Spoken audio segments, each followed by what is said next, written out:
Okay, do y'all mind if I sit down? These are going to take a while, and they're all for you, Buck.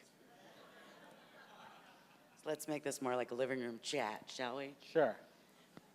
Okay, connected to the Raiders and the vignettes, how can you or will you ensure that the Raiders will see complete, in caps, ideas in the ASL?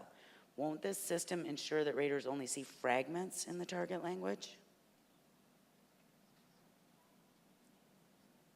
Okay, I'm not quite sure I understand the question, but keep in mind that the vignettes, the smaller portion, is designed and has been designed by raters and a scoring committee. So what we ask them to do is be able to separate this into segments that stood apart, could stand apart, but still was a concise idea. So no, we're not going to chop off something middle idea, middle concept, or anything else like that. It has to be a complete exercise, if you will, okay? It just doesn't have to be as long as it was before. Just for your information, in history, we have found this to work very well. In design of buildings, originally the test was 12 hours in length. You started at 8 in the morning, you finished at 8 at night, one test, okay? What we found was that there was so much in that it was very difficult to score it consistently. And so by breaking it up into smaller pieces, we could analyze the candidate's ability to do different things.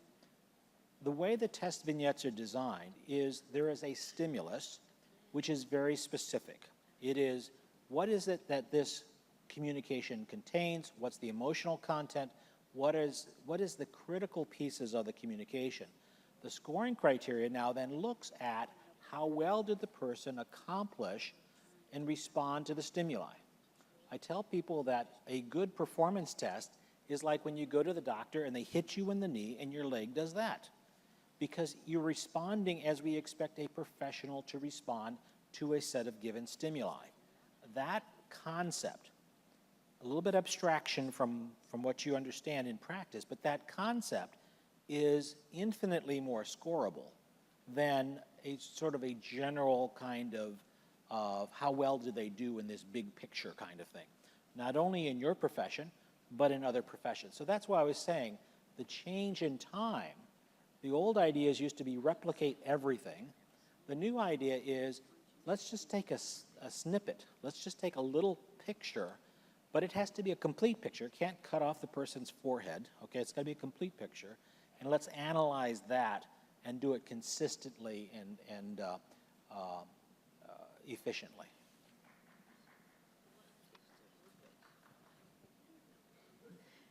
Thank you. The next one is connected to raters. How will raters be accurately assessed if they only have 4 criteria that are available for them to choose? Okay.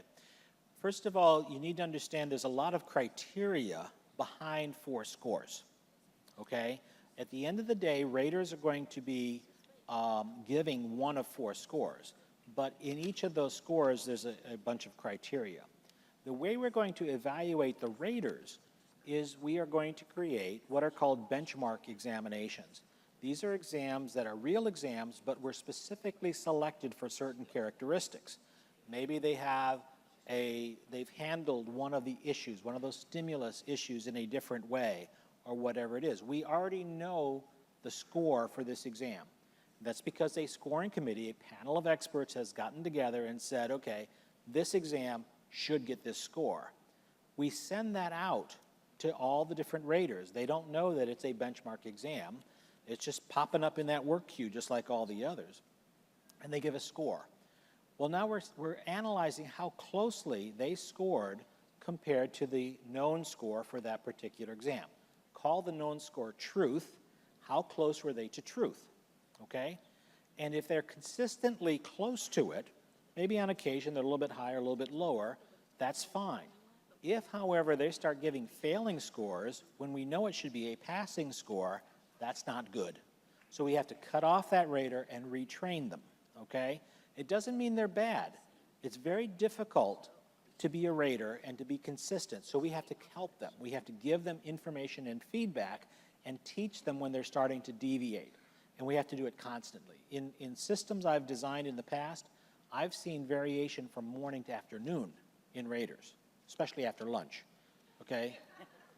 I'm serious. We measure it constantly, and that's what has to happen here. We have to constantly measure the consistency because it's not fair to a candidate if you happen to be scored after lunch and your score would be higher or lower as a result. Okay? This, I believe you might have answered this next question, but I'll see if you have any more details to say about it. What has been done to improve rater performance, consistency in rating, and biases? Same idea as I just talked about. And again, the bias, in those selected exams, we are looking for bias, but we know that we will never have total lack of bias because it's a human emotion. So what we do is by distributing this exam across multiple raters, we are significantly diminishing the bias. The other thing we do is if a candidate comes close to the passing point, remember I talked about cut score? If they're close to that cut score, we score them more. If they're clearly passing or clearly failing, we don't need to worry about the fact that, you know, maybe one of the raters was a little bit off here or there. When they get closer and closer to the middle, it becomes a finer and finer question. We give them more and more ratings. So that's the real essence of the scoring system, is that it's smart. It is looking at how the candidate is doing and saying, you know, in order for us to be confident in the end result, we need more ratings. We need more information. There's a concept in testing about variable length testing. I don't know if you've heard of this, but basically, if you start to take a test and you get every question right in the first 100 questions or 50 questions, your test is over. Someone in the middle who's getting some passing, some failing, gets a longer test. They keep taking more and more questions because they need more information to make a valid judgment. Okay? So these are all testing concepts being integrated. They're newer concepts integrated into the scoring process. So our degree of confidence of the person in the middle, the borderline person, we have the maximum confidence because we've gathered the most information. They've been scored more than the people who were clearly passing or clearly failing. Okay? Okay, the next question potentially could be a question for Farah again. And the question is, are you going to hire a whole new group of raters or retrain current raters? And does this mean no more LTA?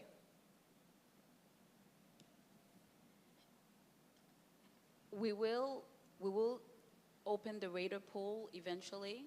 However, we will also continue to work with the current raters we have, but we will conduct rater training so that those of you who are eligible can participate in the process. And the second part of the question related to LTAs, we will continue to use LTAs to administer the exams for now. When changes occur related to the administration of the test, we will make sure you are made aware of them as well. Cheryl or Buck, do you have anything to add to that? No. Okay. The next one, how does having a variety of raters increase efficiency with getting test results? Okay, there's two concepts here. One is efficiency, and the efficiency comes into structuring your raters where you really need them, what I just said before. Focusing your raters on the borderline cases and not rating the extremely good, extremely poor cases to the same extent. That's more efficient. The timeliness is a different issue. Timeliness comes in because of the automated system. The fact that we can put out the exams into this distributed system as soon as they're taken, and then the raters log on and take the exams in their work queue. So it's no longer saying, I'm going to send this to Joe. Oops, Joe's on vacation, won't be back for a couple of weeks. It's going to sit on the doorstep until he gets back, blah, blah, blah.